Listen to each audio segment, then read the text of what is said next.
জাকাত একটা ফরজ বিধান। ইসলামের মূল ভিত্তি পাঁচটি, তার মধ্যে জাকাত হচ্ছে ঈমান এবং সলাতের পরেই অন্যতম ফরজ। মানুষে ঈমান গ্রহণ করে, সলাতটা সাধারণত অনেক মানুষই আদায় করে থাকে, কিন্তু জাকাত সবাই আদায় করে না। এটা আদায় করতে সকলেই ঘড়িমসি করে। আল্লাহ পাক রব্বুল আলামিন কোরআনে হাকিমে প্রায় 32 জায়গার মধ্যে সলাতের সাথে সাথে জাকাতের কথাও আলোচনা করেছেন। অর্থাৎ সলাত তথা নামাজের যেমন গুরুত্ব, তেমন জাকাতেরও গুরুত্ব।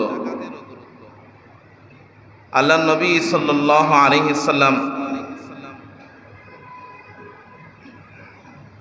তিনি জাকাতের ব্যাপারে তার উম্মতকে উদ্বুদ্ধ করেছেন। এই মাহে রমাদান মাস এমন একটা মাস, যেই মাসে আপনি জাকাত দিলে অন্যান্য মাসের তুলনায় আল্লাহ পাক রব্বুল আলামিন এটাকে বাড়াইতে বাড়াইতে 700 পর্যন্ত নিয়ে যান। জোরে বলেন সুবহানাল্লাহ। এই জন্য রমাদান মাসে জাকাত আদায় করা, জাকাত এটা হচ্ছে ফরজে আইন। ইসলাম ধর্মের 5টি ভিত্তির মধ্যে তৃতীয় ভিত্তি হচ্ছে জাকাত। মনে করেন যে আপনি একটা তাঁবু টানাইছেন, এই তাঁবুতে আপনার 5টা খুঁটির প্রয়োজন, 4 কোণে 4টা আর মাঝে একটা। মাঝের যে খুঁটিটা সেটা হচ্ছে লা ইলাহা ইল্লাল্লাহু ওয়া আন্না মুহাম্মাদার রাসূলুল্লাহ। আল্লাহ তাআলা ব্যতীত আর কোনো মাবুদ নেই, আর আল্লাহর নবী রাসূলুল্লাহ সাল্লাল্লাহু আলাইহি সাল্লাম আল্লাহ তাআলার রাসূল, এই কথা সাক্ষ্য দেওয়া। তাহলে এই কথা সাক্ষ্য দিলে পরে এটা হচ্ছে মূল খুঁটি, মূল ভিত্তি ইসলামের। তাহলে মাঝের খুঁটিটা যদি না থাকে, বাকি 4টা খুঁটি দিচ্ছেন, তাঁবুটা এটা দাঁড়ায় থাকবে না, স্থায়ী হবে না। অর্থাৎ মাঝের খুঁটিটা লাগবে, এটা হচ্ছে মূল। সেটা কি? ইসলামের মূল খুঁটি হচ্ছে লা ইলাহা ইল্লাল্লাহু ওয়া আন্না মুহাম্মাদার রাসূলুল্লাহ, এই সাক্ষ্য দেওয়া। আর সালাত, হজ, জাকাত, রোজা, এটা হচ্ছে আর 4টা খুঁটি। তো এই 4টার মধ্যে কোনো একটা যদিও না থাকে, তাহলে তাঁবুটা সম্পূর্ণ হয় না, অসম্পূর্ণ হয়ে যায়। এই জন্য মুমিন সে যদি এই 5টার মধ্যে, 5 ভিত্তির মধ্যে কোনো একটা ভিত্তি যদি সে আদায় না করে, তাহলে ওই তাঁবুর 5 খুঁটির কোনো একটা খুঁটি না থাকলে পরে যেমন দুর্বল হয়ে যায়, ঠিক তেমনিভাবে মুমিনের ঈমানটাও এরকম দুর্বল হয়ে যায়। 5টা ভিত্তির কোনো একটা ভিত্তি সে অস্বীকার করে, তাহলে সে কাফের হয়ে যাবে। বলেন কি হয়ে যাবে? কাফের হয়ে যাবে। এজন্য আল্লাহর নবী রাসূলুল্লাহ সাল্লাল্লাহু আলাইহি ওয়াসাল্লাম তিনি জাকাতের ব্যাপারে তার উম্মতকে তিনি উদ্বুদ্ধ করেছেন, গুরুত্ব দিয়েছেন। উম্মতের ব্যাপারে তিনি সব সময় চিন্তায় মগ্ন থাকতেন। যদি মনে করেন কি কেউ জাকাত না দেয়, তাহলে এই দুনিয়ার নিজাম চলা মুশকিল হয়ে যাবে। গরিবের ধনীদের সম্পদের মধ্যে আল্লাহ পাক রব্বুল আলামিন গরিবের হক, এটা আল্লাহ পাক রব্বুল আলামিন এটা নিহিত রেখেছেন, এটা লিপিবদ্ধ করে রেখেছেন যে ধনীদের মাঝে গরিবের হক এটা থাকবে কিয়ামত পর্যন্ত। এই জন্য ধনীরা তার জাকাতের মাধ্যমে, জাকাত আদায়ের মাধ্যমে গরিবদের হক সে আদায় করবে। মানুষে মনে করে যে জাকাত দিলে বলে বুঝি আমার সম্পদ হারিয়ে গেল, কমে গেল।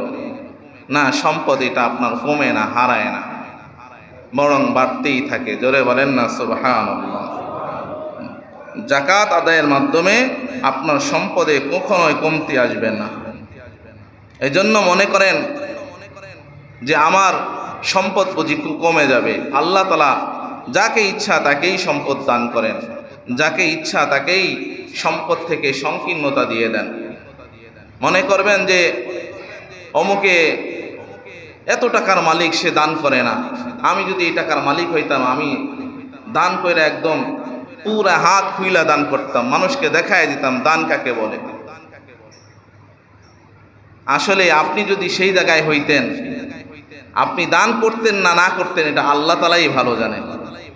হতে পারে আপনি তার থেকেও কৃপণ হইতে পারতেন, বখিল হইতে পারতেন। এই জন্য অন্যের সম্পদ দেখে আফসোস করতে নেই যে অন্যের সম্পদ এটা আল্লাহ তাআলা আপনাকে দেন নাই, তার মানে যে আপনি ওই জায়গায় পৌঁছাইতেও পারবেন না।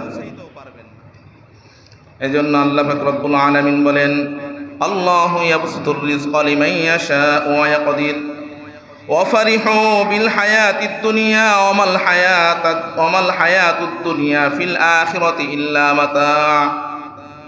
রব্বে কারীম সূরাতুর রাদের আল্লাহ পাক রব্বুল আলামিন 26 নং আয়াতে কারিমার মধ্যে ঘোষণা করেন, আল্লাহ যার জন্য ইচ্ছা জীবিকাকে প্রশস্ত করে দেন। আল্লাহু ইয়াবসুতুর রিজকা লিমান ইয়াশাউ ওয়া ইয়াকদির, আর যার জন্য ইচ্ছা তার জীবিকাকে, তার রিজিককে সংকীর্ণ করে দেন। ওয়া ফারিহু বিল হায়াতিদ দুনিয়া, আর তারা পার্থিব জীবনে আনন্দিত হচ্ছে। এই সমস্ত মানুষগুলা দুনিয়ার জীবনে আনন্দ লাভ করে। ওয়া মাল হায়াতুদ দুনিয়া ফিল আখিরাতি ইল্লা মাতাউল গুরুর, কয় আখিরাতের তুলনায় কিছুই নয়, অথচ পার্থিব জীবন, এই দুনিয়ার ধন সম্পদ, ওয়া মাল হায়াতুদ দুনিয়া ফিল আখিরা, আখিরাতের জীবনে কিছুই নয়, ইল্লা মাতা, কেবলমাত্র ভোগ বিলাসটাই হচ্ছে ধোঁকা। ইল্লা মাতা, পার্থিব জীবনটা এটা ভোগ বিলাস মাত্র, আর কিছুই নয়।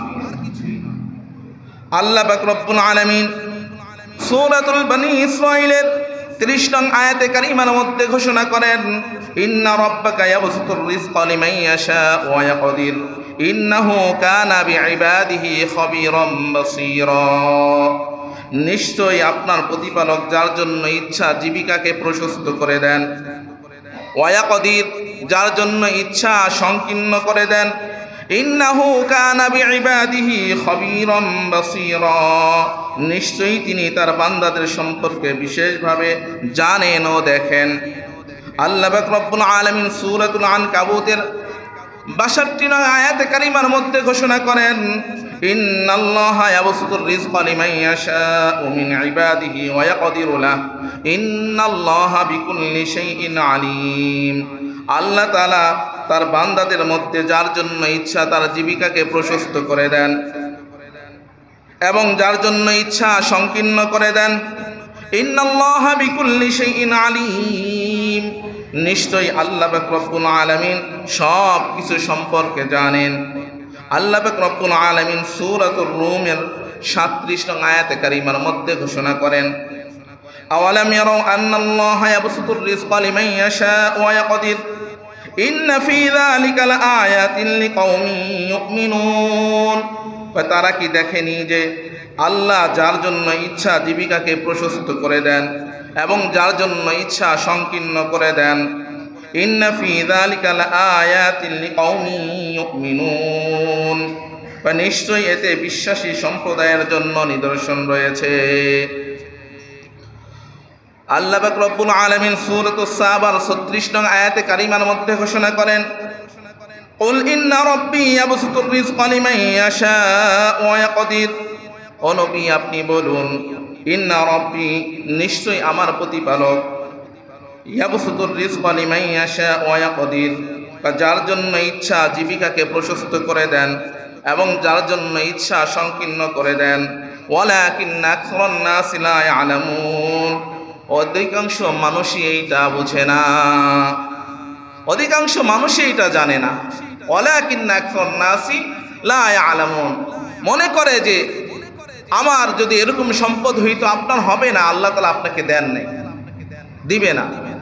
যাকে ইচ্ছা তাকেই দিবেন, যাকে ইচ্ছা তাকেই সংকীর্ণ করে দিবেন। এটা মানুষে বুঝে না। জীবিকার জন্য সে কতই না চেষ্টা করে যায়, মরণ পর্যন্ত বিছানায় শুয়ে শুয়ে কাতরাচ্ছে, কবর পথের যাত্রী। ডক্টর বলে দিছে যে তার হায়াতের জীবন ফুরিয়ে আসছে, হয়তো 2-4 দিন বেঁচে থাকবে। এই বেচারাও বিছানায় শুয়ে শুয়ে সম্পদের কথা চিন্তা করে। আল্লাহ পাক রব্বুল আলামিন সূরাতুস সাবার 39 নং আয়াতে কারিমার মধ্যে ঘোষণা করেন, কুল ইন্না রাব্বী ইয়াবসুতুর রিজকা লিমান ইয়াশাউ মিন ইবাদিহি ওয়া ইয়াকদিরু লাহু ওয়া মা আনফাকতুম মিন শাইইন ফাহুয়া ইউখলিফু ওয়া হুয়া খায়রুর রাযিকিন। বলুন, আমার প্রতিপালক তার বান্দাদের মধ্যে যার জন্য ইচ্ছা জীবিকাকে প্রশস্ত করে দেন, যার জন্য ইচ্ছা সংকীর্ণ করে দেন। ওয়া মা আনফাকতুম মিন শাইইন ফাহুয়া ইউখলিফু। রব্বে কারীম বলেন, আর তোমরা যা কিছু ব্যয় করো তিনি তার প্রতিস্থাপন করবেন। ওয়া হুয়া খায়রুর রাযিকিন, আর তিনিই হলেন উত্তম রিজিকদাতা। রব্বে কারীম সূরাতুজ জুমারের 52 নং আয়াতে কারিমার মধ্যে ঘোষণা করেন, আওয়ালাম ইয়ালামু আন্নাল্লাহা ইয়াবসুতুর রিজকা লিমান ইয়াশাউ ওয়া ইয়াকদির ইন্না ফি যালিকা লাআয়াতিন লিকাওমিন ইউমিনুন। তারা কি জানে না যে আল্লাহ যার জন্য ইচ্ছা জীবিকাকে প্রশস্ত করে দেন এবং যার জন্য ইচ্ছা সংকীর্ণ করে দেন। ইন্না ফি যালিকা লাআয়াতিন লিকাওমিন ইউমিনুন, নিশ্চয়ই এতে বিশ্বাসী সম্প্রদায়ের জন্য নিদর্শন রয়েছে। রব্বে কারীম সূরাতুশ শুরার 12 নং আয়াতে কারিমার মধ্যে ঘোষণা করেন, লাহু মাকালিদুস সামাওয়াতি ওয়াল আরদি ইয়াবসুতুর রিজকা লিমান ইয়াশাউ ওয়া ইয়াকদির ইন্নাহু বিকুল্লি শাইইন আলিম। আকাশ মণ্ডলীয় পৃথিবীর চাবিকাঠি তারই হাতে। তিনি যার জন্য ইচ্ছা জীবিকাকে প্রশস্ত করে দেন এবং যার জন্য ইচ্ছা সংকীর্ণ করে দেন। নিশ্চয়ই তিনি সব বিষয়ে সর্বজ্ঞাতা, তিনি সব বিষয়ে সব কিছু জানেন। তাহলে আল্লাহ পাক রব্বুল আলামিন যাকে ইচ্ছা তাকেই রিজিক প্রদান করেন, আর যাকে ইচ্ছা তার রিজিককে সংকীর্ণ করে দেন। এটা রব্বে কারীমের নিজাম। আল্লাহ তাআলা যদি সকলকে ধনী বানায়া দিতেন তাহলে এই দুনিয়াটা চলতে অনেক কষ্ট হয়ে যাইত। মনে করেন এই ডেমরা এলাকার মধ্যে যত মানুষ আছে সকলেই কোটিপতি, টাকা পয়সা ধন সম্পদের অভাব নেই। তাহলে কাজ কর্নেওয়ালা লোক আপনি খুঁজে পাইবেন না, একজনও লোক আপনি খুঁজে পাইতেন না। রিক্সা কে চালাবে, কে গার্মেন্টসে শ্রম দিবে, কে এরকম ভাবে গাড়ির ড্রাইভারি করবে, হেল্পারি করবে, কে এরকম বাসার ময়লাগুলো পরিষ্কার করবে, কে বাথরুমগুলো পরিষ্কার করবে। এই ধরনের কাজের লোক খুঁজে পাওয়া যাইত না। সমস্ত মানুষগুলোই কেমন যেন অচল হয়ে যাইত। এই জন্য আল্লাহ পাক রব্বুল আলামিন ধনীকে গরিবের মুখাপেক্ষী করেছেন আর গরিবকে ধনীর মুখাপেক্ষী করেছেন, অর্থাৎ একজন আরেকজনের সম্পর্ক করেছেন। ধনী গরিব ছাড়া চলতে পারে না, গরিব ধনী ছাড়া চলতে পারে না। ধনী কোটিপতি হইয়া যতই ফুটুঙ্গিরি দেখাক না কেন, যতই অহংকার অহমিকা দেখাক না কেন, তার এই সম্পদ যা কিছু অর্জন হয়েছে সব কিছু গরিবের ঘামের উপর দিয়া তার হাতে পৌঁছেছে। জোরে বলেন ঠিক কিনা? এই জন্য ধনী কখনো গরিব ছাড়া চলতে পারে না, আর গরিব কখনো ধনী ছাড়া চলতে পারে না। এই জন্য গরিবকেও ধনীর মুখাপেক্ষী করেছেন। কারণ গরিব যদি ধনীর কর্ম না করে, কাজ না করে, দিন মজুরি যদি না করে, ফ্যাক্টরিতে যদি শ্রম ব্যয় না করে, অফিস আদালতে শ্রম যদি ব্যয় না করে, তাহলে সে মাস শেষে বা দৈনন্দিন মাইনা সে পাবে না, টাকা পয়সা সে পাবে না, তার জীবনটা বিপন্ন হয়ে যাবে। এই জন্য তার ধনীর কাজ করতে হবে। এই জন্য গরিব কখনো ধনীকে ছোট চোখে দেখবেন না। আর ধনী গরিব কখনো ধনীকে এরকম ভাবে ছোট চোখে দেখবেন না, তার সম্পদ দেখে হিংসা করবেন না, তার জন্য দোয়া করবেন যে আল্লাহ তাআলা যেন তার সম্পদের মধ্যে বরকত দান করে দেন। আর ধনী গরিবকে দান করে বা তার পরিশ্রমিক দিয়ে তার জন্য দোয়া করবে যে আল্লাহ তাআলা যেন তার রিজিকের মধ্যে বরকত দান করে দেন। জোরে বলেন না সুবহানাল্লাহ। এই জন্য আল্লাহ পাক রব্বুল আলামিন এই নিজাম চালু করার জন্য আল্লাহ পাক রব্বুল আলামিন একজনকে আরেকজনের মুখাপেক্ষী করে দিয়েছেন। ধনীকে গরিবের মুখাপেক্ষী করেছেন, গরিবকে ধনীর মুখাপেক্ষী করেছেন। ধনীর মালের মধ্যে যে আল্লাহ পাক রব্বুল আলামিন বরকত দিয়েছেন, রব্বে করিম শতকরা 2.5% আল্লাহ পাক রব্বুল আলামিন গরিবদেরকে দান করতে বলেছেন। আপনি মনে করবেন যে এই সম্পদ আপনার, না, এটা কখনোই মনে করবেন না। এই সম্পদ এটা আল্লাহ পাক রব্বুল আলামিন 2.5% যে নির্ধারণ করেছেন, এটা আপনার সম্পদ না, এটা হচ্ছে গরিবের সম্পদ। এই জন্য যাকাতকে বেশি গুরুত্ব দেওয়া।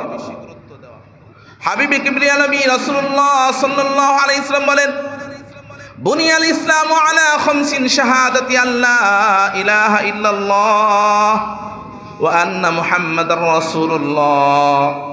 হাবিবে কিবরিয়া নবী রাসূলুল্লাহ সাল্লাল্লাহু আলাইহি ওয়াসাল্লাম বলেন, বুনিয়াল ইসলামু আলা খামসিন, ইসলামের ভিত্তি হচ্ছে 5টি।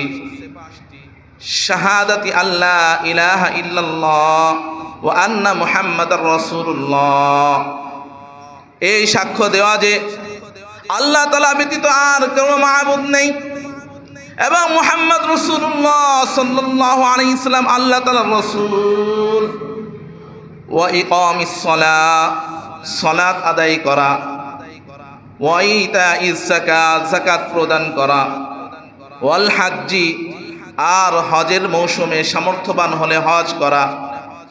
অসৌমি রমাদান, আর রমাদান মাস এসে গেলে রমাদান মাসে সিয়াম পালন করা, রোজা রাখা। এই 5টা ভিত্তি যদি কোনো ব্যক্তি মেনে চলে, সঠিকভাবে আদায় করে, এই ব্যক্তির জন্য জান্নাতে যাওয়া সহজ হয়ে যায়।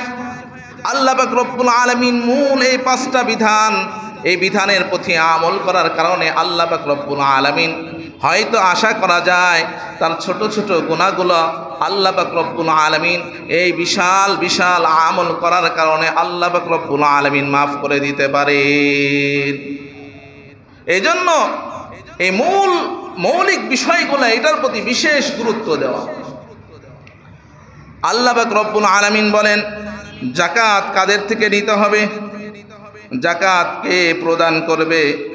আল্লাহ পাক রব্বুল আলামিন সূরাতুত তাওবার 103 নং আয়াতে কারিমার মধ্যে ঘোষণা করেন, খুয মিন আমওয়ালিহিম সাদাকাতান তুতাহহিরুহুম ওয়া তুযাক্কিহিম বিহা ওয়া সাল্লি আলাইহিম ইন্না সালাতাকা সাকানুল লাহুম আল্লাহু সামিউন আলীম।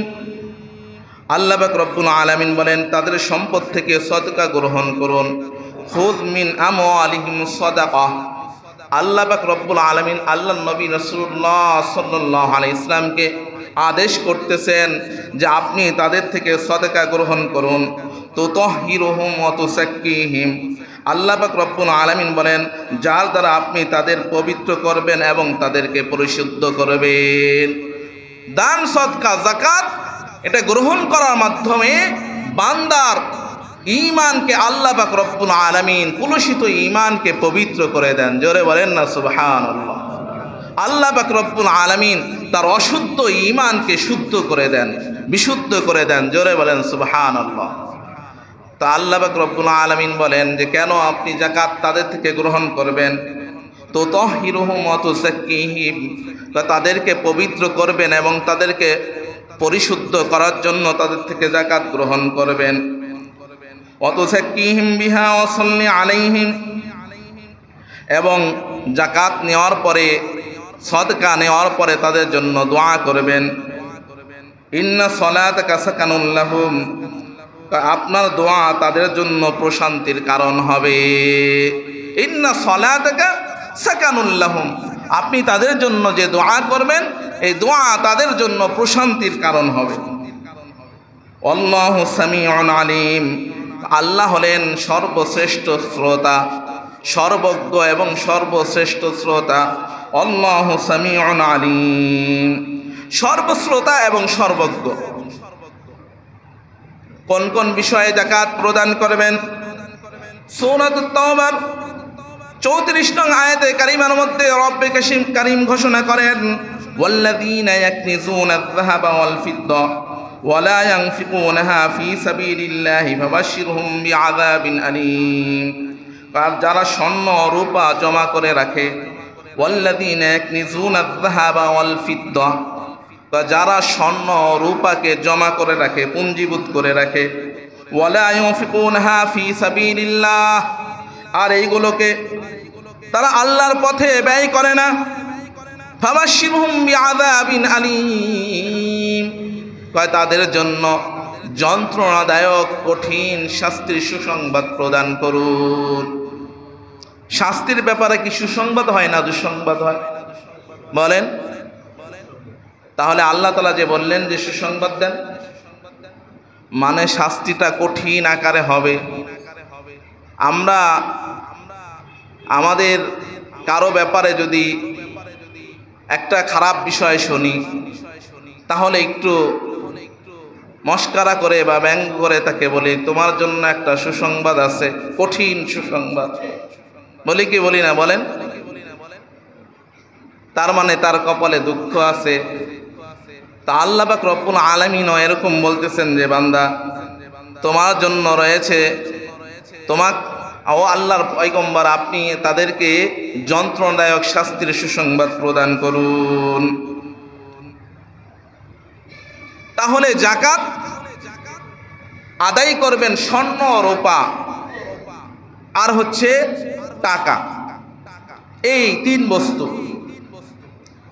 স্বর্ণের নিসাব হচ্ছে 7.5 ভরি, রূপার নিসাব হচ্ছে 52.5 ভরি, আর টাকার নিসাব হচ্ছে 52.5 ভরি রূপার সমতুল্য বাজার মূল্য। এখন বর্তমানে রূপার ভরির মূল্য রয়েছে 1800 টাকা। 1800কে যদি 52.5 দিয়ে গুণ করেন তাহলে হয়তো 95,000 টাকার মতো আসবে। এই টাকার মালিক যদি কেউ হয়ে যায় তাহলে তার উপরে যাকাত ফরজ। রূপা স্বর্ণের যাকাতের ক্ষেত্রে খাঁটি স্বর্ণের 7.5 ভরি হইতে হবে। এর সাথে কোনো টাকাও জমা নেই, এর সাথে কোনো রূপাও জমা নেই। যেদিন থেকে আপনার কাছে 7.5 ভরি স্বর্ণ জমা হবে, ওই দিন থেকে আপনার উপরে যাকাত ফরজের দিন গণনা শুরু হবে। 1 বছর অতিক্রান্ত হওয়ার পরে আপনি ক্যালকুলেশন করে দেখবেন যে আপনার স্বর্ণ কি 7.5 ভরি আছে, নাকি এর থেকে কমে গেছে, নাকি এর থেকে বেড়ে গেছে। যদি এর থেকে 1 আনি 1 রতি পরিমাণ কমে যায় তাহলে আপনার উপরে যাকাত ফরজ হবে না। আর যদি 7.5 ভরি থাকে তাহলে আপনাকে যাকাত প্রদান করতে হবে। 7.5 ভরির থেকে যদি বেড়ে যায়, যত বাড়বে সব একত্রে যোগ করে যাকাত প্রদান করতে হবে। রূপার ক্ষেত্রে আপনার 52.5 ভরি হতে হবে। এর সাথে যদি আপনার স্বর্ণ আর কোনো টাকা যদি জমা না থাকে তাহলে 52.5 ভরি রূপার 1 আনি 1 রতি পরিমাণ কম হলেও আপনার উপর যাকাত ফরজ হবে না। যেদিন থেকে আপনার কাছে 52.5 ভরি রূপা জমা হবে ওদিন থেকে আপনার যাকাতের নিসাব শুরু হবে, বছরের গণনা শুরু হবে। 1 বছর অতিক্রান্ত হওয়ার পরে আপনাকে যাকাত প্রদান করতে হবে। আপনি 1 বছর পরে যে ব্যালেন্স টান দিয়ে যদি দেখেন যে আপনার স্বর্ণ রূপা 52.5 ভরির থেকে কমে গেছে তাহলে আপনার যাকাত প্রদান করতে হবে না। আর যদি এই পরিমাণ থাকে, এর থেকে বেড়ে যায়, যাকাত প্রদান করতে হবে। ঠিক তদ্রূপ টাকার ক্ষেত্রে আপনার কাছে যদি 52.5 ভরি রূপার সমপরিমাণ মূল্য জমা হয়, যেদিন জমা হবে ওই দিন থেকে নিয়ে আপনার উপরে যাকাতের নিসাবের গণনা শুরু হবে, দিন গণনা শুরু হবে। 1 বছর অতিক্রান্ত হওয়ার পরে আপনি যদি দেখেন এই 52.5 ভরি রূপার সমপরিমাণ মূল্য আপনার কাছে জমা আছে, নাকি এর থেকে কমে গেছে, নাকি এর থেকে বেড়ে গেছে।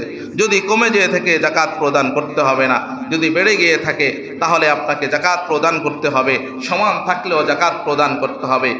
অর্থাৎ বছরের যেদিন জমা হয়েছে ওই দিন থেকে আর যেদিন বছর গণনা শুরু হবে সেই দিন পর্যন্ত 1 বছরের মাঝে আপনার সম্পদ চাই বাড়ুক আর কমুক, আপনার শেষে যায় ব্যালেন্স দেখতে হবে যে বাড়ছে না কমছে। যদি কমে থাকে তাহলে যাকাত দিতে হবে না।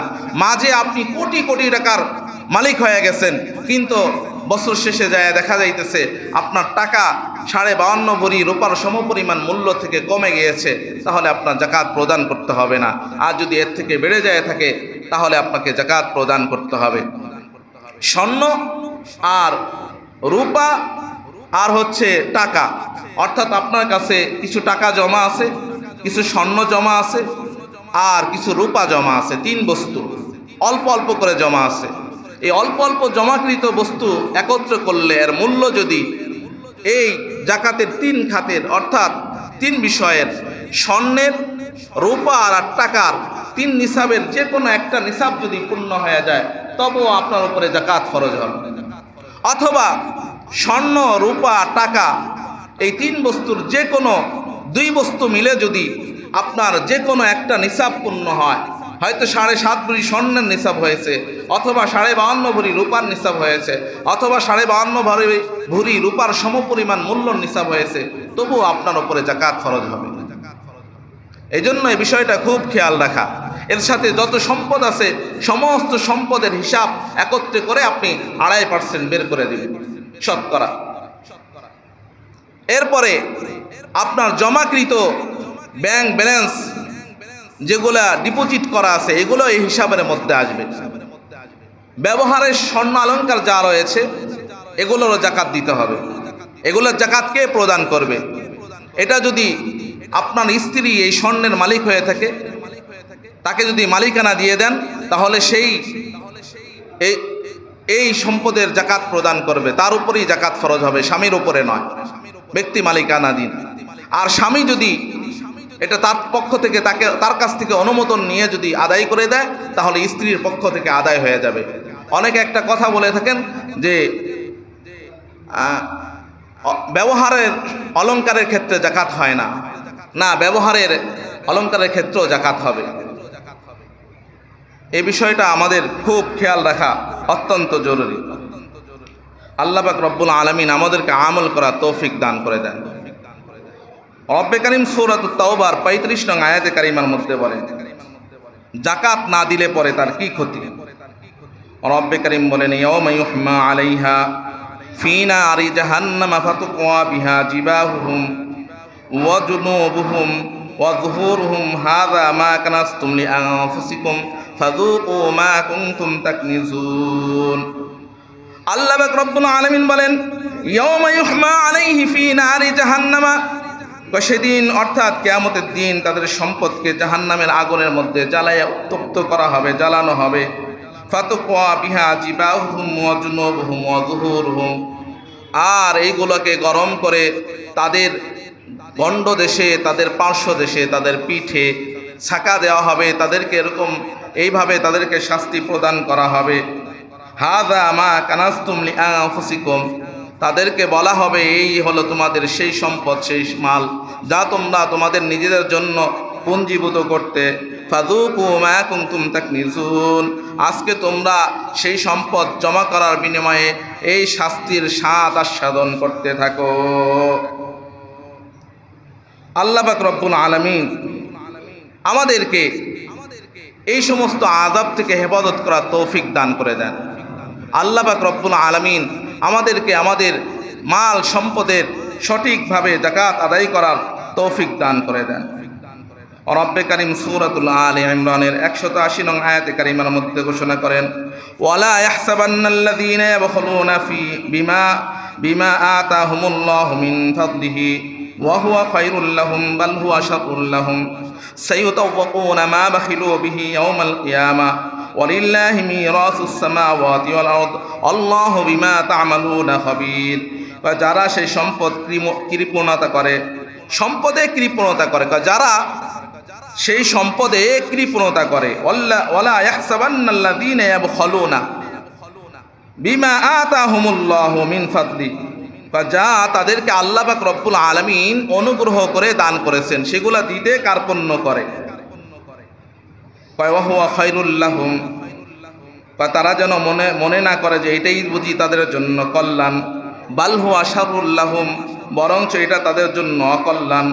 সাইয়ুতাওয়াকুনা মা বাখিলু বিহি ইয়াওমাল কিয়ামাহ, কিয়ামতের দিন তারা যে সম্পদে কৃপণতা করেছিল তাদের গলায় বেড়ি হিসেবে পরানো হবে।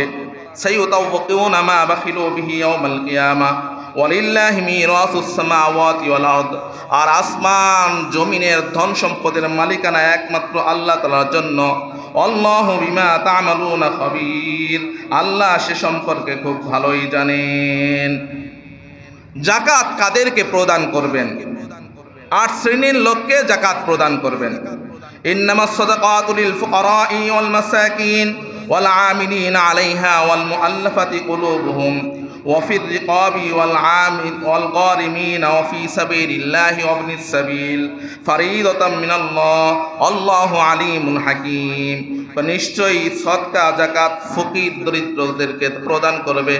1 নম্বর হচ্ছে দরিদ্র, 2 নম্বর হচ্ছে মিসকিন অর্থাৎ অভাবগ্রস্ত, 3 নম্বর হচ্ছে আমিলিন আলাইহা, যাকাত আদায় ও বন্টনের কাজে যারা নিয়োজিত এই সমস্ত ব্যক্তিবর্গ। ওয়াল মুআল্লাফাতি কুলুবুহুম ওয়া ফির রিকাব, ওয়াল মুআল্লাফাতি কুলুবুহুম, এরপরে হলো যাদের মন ইসলামের প্রতি আকৃষ্ট করা প্রয়োজন এমন ব্যক্তিদের জন্য।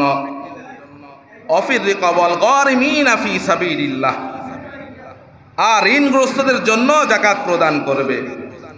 আর যারা আল্লাহর রাস্তায় জিহাদ করে এদের জন্য ইবনিস সাবিল, অতিথি বা পথচারী অর্থাৎ মুসাফিরদের উপরে যাকাত প্রদান করবে। এই 8 শ্রেণী। 1 নম্বর দরিদ্র, 2 নম্বর অভাবগ্রস্ত, 3 নম্বর হচ্ছে যাকাত আদায়ে নিয়োজিত ব্যক্তি, 4th নম্বর হলো যাদের মন ইসলামের দিকে ধাবিত, 5ম নম্বর হচ্ছে দাস মুক্তির জন্য, 6ষ্ঠ নম্বর হচ্ছে ঋণগ্রস্তদের জন্য, 7ম নম্বর হচ্ছে আল্লাহর পথে যারা জিহাদ করে এদের জন্য, আর 8ম নম্বর হচ্ছে অতিথি বা পথচারীদের জন্য অর্থাৎ মুসাফিরদের জন্য। এই সমস্ত ব্যক্তিদের উপরে যাকাত দেওয়া ফরজ।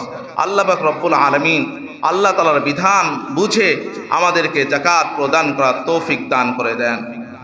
আল্লাহ পাক রব্বুল আলামিন সূরাতুল মুজাম্মিলের মধ্যে বলেন, ওয়া আকিমুস সালাতা ওয়া আতুজ যাকাত ওয়া মা তুকদ্দিমু লিআনফুসিকুম মিন খায়রিন তাজিদুহু ইনদাল্লাহ, তোমরা সালাত আদায় করো এবং যাকাত প্রদান করো।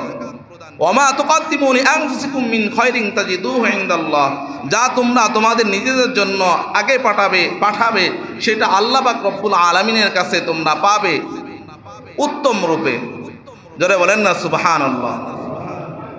হুয়া খায়রুন ওয়া আযমা আজরা, আল্লাহ পাক রব্বুল আলামিন এটাকে উত্তম রূপে এবং বিশাল বড় আকৃতি করে আল্লাহ পাক রব্বুল আলামিন আপনাকে প্রতিদান হিসেবে প্রদান করবেন। এরপর রব্বুল কারীম বলেন, আস্তাগফিরুল্লাহ, তোমরা আল্লাহ তাআলার কাছে ইস্তেগফার করো, ইন্নাল্লাহা গফুরুর রহিম, নিশ্চয়ই আল্লাহ পাক রব্বুল আলামিন ক্ষমাশীল ও দয়াশীল। কিয়ামতের ময়দানে এই সম্পদকে যারা সম্পদ দিবে না, যাকাত প্রদান করবে না, আল্লাহ পাক রব্বুল আলামিন বিশাল আকৃতির সাপ বানায়া গলায় পেঁচায় দিবে, আর এই সাপ তার গণ্ড দেশে গালের মধ্যে মুখের মধ্যে সবল মারতে থাকবে আর বলতে থাকবে, আনা কানসুকা ওয়া মালুকা, আমি তোমার মাল তোমার সম্পদ, এভাবে ধ্বংসন করতে থাকবে। আল্লাহ পাক রব্বুল আলামিন আমাদের সকলকে এই সমস্ত আযাব থেকে হেফাজত করার তৌফিক দান করে দেন। আল্লাহ পাক রব্বুল আলামিন আমাদেরকে জেনে বুঝে হক আদায় করে যাকাত প্রদান করার তৌফিক দান করে দেন।